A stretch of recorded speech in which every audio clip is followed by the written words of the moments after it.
Additional load आपका आ गया 1,25,000 Newton. Area निकालने के लिए क्या करेंगे, हमने मल्टीप्लाई करा दिया, आंसर आ गया 320। अब मुझे पता है अब थर्स्ट फोर्स लगेगी, इसका मतलब वो किसके बराबर होगी, rho into volume into gravity. Force किसके बराबर होती है, वेट के अब थर्स्ट, तो rho into volume into gravity equals to weight. इन सब के वैल्यूज़ पुट करेंगे, हमें वी चाहिए होगा volume. Density of water is 1000, V मुझे नहीं मालूम, वॉल्यूम ग्रेविटी होती है 10, वेट मुझे दिया हुआ है 1,25,000 न्यूटन। सब्सटीट्यूट करोगे वॉल्यूम आएगा 12.5 मीटर क्यूब। वॉल्यूम का फार्मूला होता है एरिया इंटू हाइट। मुझे हाइट चाहिए क्योंकि इसने कहा है how many metres will it sink, यानी कितनी हाइट या कितनी डेप्थ से ये डूबेगा। तो हाइट मुझे फाइंड करनी है, तो वॉल्यूम ओवर एरिया, मेरे पास हाइट आ जाएगी 12.5 ओवर एरिया 320, तो मेरे पास आंसर आएगा 0.04 मीटर। और इसको सेंटीमीटर में अगर कन्वर्ट करना है तो 4 सेंटीमीटर लगेगा इसके लिए टू सिंक इट, ठीक है, on adding the load on cargo. तो this is the answer. Numericals को समझ के पढ़ो, याद करो, फार्मूला को समझो और सॉल्व करने के लिए बुक की एग्जाम्पल्स यूज़ करो। ऐसा लो खोलो, अगर इस टॉपिक का न्यूमेरिकल दिया हुआ है तो उसको सॉल्व करो, नहीं दिया हुआ तो नहीं करो, ठीक है।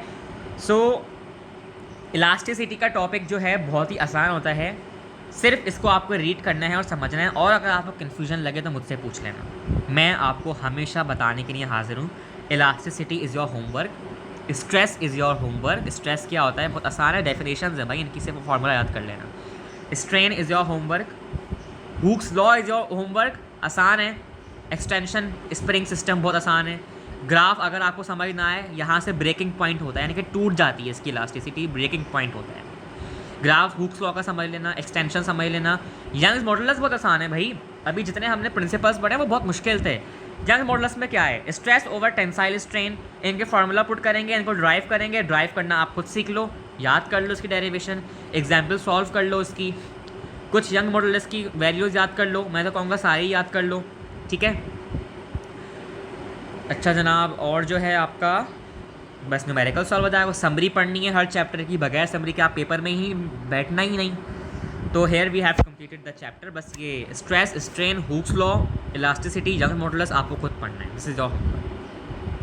तो प्रॉपर्टीज़ ऑफ मैटर में काइनेटिक मॉलिक्यूलर मॉडल पढ़ चुके हैं, डेंसिटी पढ़ चुके हैं, प्रेशर पढ़ चुके हैं, एटमॉस्फेरिक प्रेशर पढ़ चुके हैं, प्रेशर लिक्विड्स पढ़ चुके हैं, अपथर्स पढ़ चुके हैं, प्रिंसिपल ऑफ फ्लोटेशन पढ़ चुके हैं, elasticity, young modulus, stress, strain आपका होमवर्क है।